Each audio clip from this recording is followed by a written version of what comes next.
Good morning. My name's Jonathan Rowland. Thank you, Walter, for the kind introduction. I'm actually here thanks to Walter. First, he invited me to speak, and then he convinced me that my story would be of interest. He justified this by describing me as a business robot created by my father. I'm sure there's a hidden compliment there somewhere, Walter. Annoyingly, since my recent brain hemorrhage, I sound a bit like a robot too. Walter kindly pointed out that my illness meant I now talked a lot slower, and that these days he could actually understand me.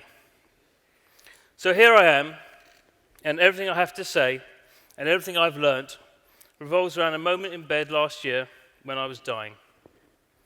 And to start as candidly as I intend to go on, there's something worse than lying in a strange bed, in a strange hotel, in a foreign country, and having a massive stroke. And that's having the same stroke, in the same bed, in the same hotel, alone with someone I shouldn't have been with. On the upside, at least she was able to call the ambulance. Joking aside, that moment now defines me. Not for the years of risk-taking and stress that led to it, or for the months of excruciating pain and rehab that have followed, but of how I felt as death closed in on me. Because although I panicked at first and felt worse than I can possibly describe, my body paralyzed, blind in one eye, my head exploding literally, and my tongue tied, I began to feel a very real and overwhelming sense of calm, a feeling of helplessness that left me feeling totally at peace. Which I guess is the good news. Despite the unbelievable pain, it was a moment to reflect. And although the shock soon left me out of control, I'll never forget what passed through my mind as that stroke took effect. Because it was a list of everything that really mattered to me that appeared in the most amazing and indescribable way. I thought about my kids, my parents, Rachel, my partner, and I thought about work and how long I might be out of action if I actually survived this trauma. They weren't controlled, conscious thoughts. My brain, while hemorrhaging blood, was reminding me of my true passions. I'll return to that bed shortly, not just because the shock hasn't lessened in the 18 months since, but because I learned a lesson there.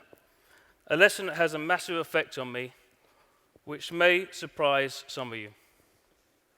To understand it, I think it's important to do a little scene setting by taking each of the thoughts that rushed through my mind and led me to and through the ultimate trauma. I'll start with my parents. Why did they rush through my mind? Decades have passed since I lived at home, and I was young when they separated. I failed to fulfill my potential at school, given the best education possible, focusing my time almost entirely on the football pitch, and leaving at 16 without being given the option to continue. My relationship with my father has always focused on work. My mum's patience, support, and love have been more obvious ever since this crisis. But there they were in my moment of crisis, both floating in and out of consciousness, as were my 7 siblings. I'm not really sure what all this meant, and I won't attempt to draw any conclusions other than the obvious. We are our parents' children, whether we like it or not. However, we do choose our partners, and I've chosen a few. I married young, and it didn't last long. Rachel and I met later, and that hasn't lasted either, for obvious reasons. But we have children, and have shared many other life-changing experiences. And lying on the edge of death, I thought about our relationship, its stresses, my regrets, and then my stream of consciousness moved on to my kids. My gorgeous daughter and my larger-than-life son. My son was born prematurely after 25 weeks. He spent the first 4 months of his life in an incubator and technically died 20 times. Sitting on the other side of that incubator is a life-changing experience. You are helpless. Irrespective of religion, you pray. As he was kept alive once again by life-saving equipment, we were asked if he failed again, would we let him go? The answer was a categorical no. And from that point, he never failed again. Maybe he had heard us talking. He left hospital with an unbelievable discharge sheet that required extra pages. And now he is utterly and totally normal. But lying there, I didn't focus on the good times or the present. I saw him fighting for his tiny life and willed him to survive and grow.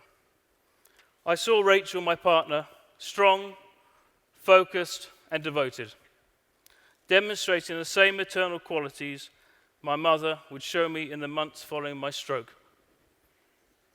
And then I was alone, at the wheel of a car. A combination of my parents' generosity, my early business success, and my friend Steve's wife's credit card had helped me finance a decade as a racing driver.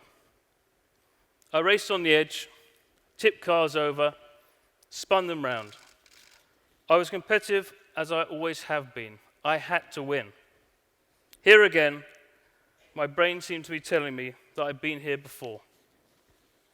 Wheels off the ground, life spinning, literally, out of my hands. And finally, I thought about work. Being 16, with no qualifications, and a high-profile father, I was determined in some way to make my own way. I made coffees, pulled pints, finally ceasing to resist and allowing my father to get me a job in a sports wholesale warehouse. Realizing that I was quite capable at business, I got married at 24 years old, and I went on honeymoon to California, Silicon Valley, which I spent with a new business idea. I returned from the honeymoon with a vision. That vision was called Jellyworks. I took the company public and watched its shares rocket. The dot-com boom was in full flow. Jellyworks was sold 7 months later. I became a minor celebrity. And yes, you know you've made it when you get asked to go on a TV panel with Richard Branson and Luke Skywalker. Perhaps it was too much too soon. Perhaps it was just good luck. Either way, my Midas touch did not last. My next venture was called Resurge. It was set up to invest in turnaround situations. It didn't work. However, our fundraising prospectus for Resurge was unique. It was dated the 11th of September 2001. Not a great omen. But it did take me to New York. We flew in the night of the 10th of September, and we had drinks with a business colleague of mine. I insisted he had one more drink, and then I insisted he had another. His hangover the next day meant he and his pregnant wife missed their flight to San Francisco. Later that morning, it crashed and was featured in the film United 93. That morning, we also called a dear friend of mine, Stephanie Phillips. We spoke for a while, and she was late for work. This meant that she missed her plane, smashing into her own office in the World Trade Center. Refuge had saved her life, but the concept didn't survive. Back in London, my personal life became complicated. Divorce, in case no one has mentioned it, is all-consuming and a waste of time and money. Business took a backseat for a while. Then in 2005, I went back to work with my father. I set up a hedge fund called Blackfish Capital with his support. Good years followed. And then in 2008, with the financial world crumbling around us, they got even better. We bought assets left, right, and center. Business grew. And one night, I went for a drink in the pub. I'm sure that some of you have been offered a drink in the pub. Some may have been offered something faintly more interesting, like an illegal DVD. I was approached by a lawyer I knew. He asked me, "Would you like to buy a bank?"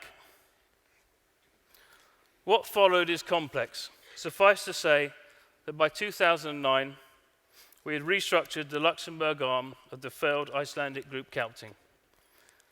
The solution was the first of its kind under European banking law, a good bank, bad bank split. The good bank was renamed Bank Haveland. The process became known as Kaupthing law. This created good and bad news. On the upside, we had taken on approximately 1 billion euros of good assets, had parked the bad assets in a securitization vehicle, and in the process, as Walter said, had saved the investments of approximately 26,000 Belgian nationals.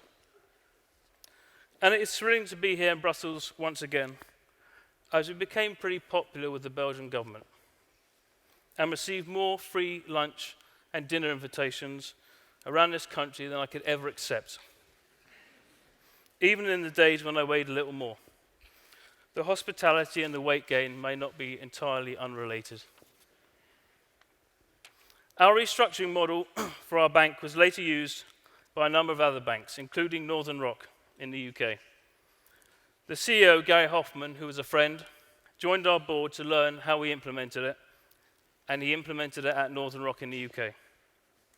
On the flip side, we realized a lot of what we had inherited was seriously toxic. We were not responsible, but that didn't do anything for the stress levels. There were high-profile police raids, even higher-profile arrests, and 3 years of intense firefighting and hard work. My life began to revolve around Luxembourg. I moved my family to Monaco and bought a bank there called Dexia. And as things calmed down in Luxembourg, my schedule simply went up a notch, with a typical week involving meetings in Luxembourg, London, Russia, and the Middle East, often more than once. Now, I'm not sure whether I covered all this detail on my deathbed. Much of it washed through me, perhaps reminding me at a moment when I couldn't argue it away, just what had put me there. For some months beforehand, I had felt continuously unwell, streaming colds that wouldn't dry up, headaches unmoved by paracetamol, problems in my eyes, and tiredness that sleep could not shake. I went to the doctor, and he sent me for an eye test. The optician said everything looked okay, despite some bulging veins behind my eye. That was the sign that something massive was on its way. That led to the trolley, the ambulance, and the hospital bed. They told my family I had a 25% chance of surviving the first 48 hours. And if I did, I only had a 60% chance of surviving to what you see on the stage in front of you. It sounds easy to say now, but I knew I'd be okay. I never thought anything else. I'd beat it, and I have. Through a brutal recovery, physically and emotionally, during which the better I became, the worse it affected people around me. But speaking like this to you all is very odd. I'm aware that many of you must see my life as odd. I'm often told that I am abnormal. But for me, everything was entirely normal until the stroke. In motoring terms, I've been rushing through amber lights, and in many cases, those lights had long turned red. When it came, the hemorrhage had two causes: a genetic inheritance of something called a cavernoma, and a genetic appetite for hard work. Eventually, the pressure grew too intense, and the result is an episode I and my family will never forget. Not least because my days are now defined by chronic neuropathic pain and constant fatigue. But I believe everything happens for a reason. In my case, I truly feel the experience has cut off my old world and I've been reborn. Now, if I had listened to most of the advice given to me since then, I'd be sitting at home, sipping herbal tea, watching daytime TV. My first 40 years would be the memories to keep me going for the next 40. but that's not how it's working out for me. Basically, I've decided to go again. I'm returning to the pressure cooker. I've realized that I live for the buzz of a deal and the excitement of the working day. Yes, in some cases that's what led to my stroke, but so did my gene pool, and I haven't reacted to it by cutting off communication to my parents. When a professional sportsman is injured at work, the world doesn't ask if he or she is tempted to retire. They simply ask how long until they're back. There's an assumption that what they do is fun. They do it because they love it, and they should be prepared to risk injury once more in pursuit of their passion. But if someone works in a suit and becomes ill, the assumption seems to be they should move on and leave work behind. I find that incredibly sad because it suggests their lives are spent filling time rather than using it. My trauma and everything that has followed has done the opposite. From the moment my brain began to hemorrhage, I thought about the things that really mattered to me most. My life is fuller and more meaningful with a minute, including work. But some things have changed. This experience has enabled me to realize who my friends are and what actually matters to me. And ultimately, it has allowed me to be happy despite my pain. Last year, I was invited to a dinner party. I sat next to a brain surgeon called Kevin O'Neill. Kevin initially refused to believe I had been through everything that I claimed and said I must be in the 1% recoveries he had ever seen. He carried out a detailed investigation for me and diagnosed the cause of my stroke. As a result, I've joined Kevin's Brain Tumour Charity. I've also established 2 companies in social media and mobile betting in 2014. My approach to work is already changing. I've realized it's not the big decisions that get you down, but the minutiae. Losing perspective and becoming unable to pick the right path through the storm. Ultimately, my lesson is this. We are dealt a hand. Sometimes it's good, sometimes it's not so good. As Steve Jobs put it, sometimes your life hits you in the head with a brick, but you need to believe in life connecting the dots and leading you through. We are what we seek. If we have a passion, we must pursue it no matter what. Life is too short to sit back and watch. As long as our circumstances allow, we must retain the drive. Even if there is a risk that brick might hit us again. And so my focus turns to the future and my next bet. And the next time I feel life slipping away, which hopefully won't be for a while, I don't want to regret having wasted this incredible gift of life, however fleeting it may be. Thank you very much.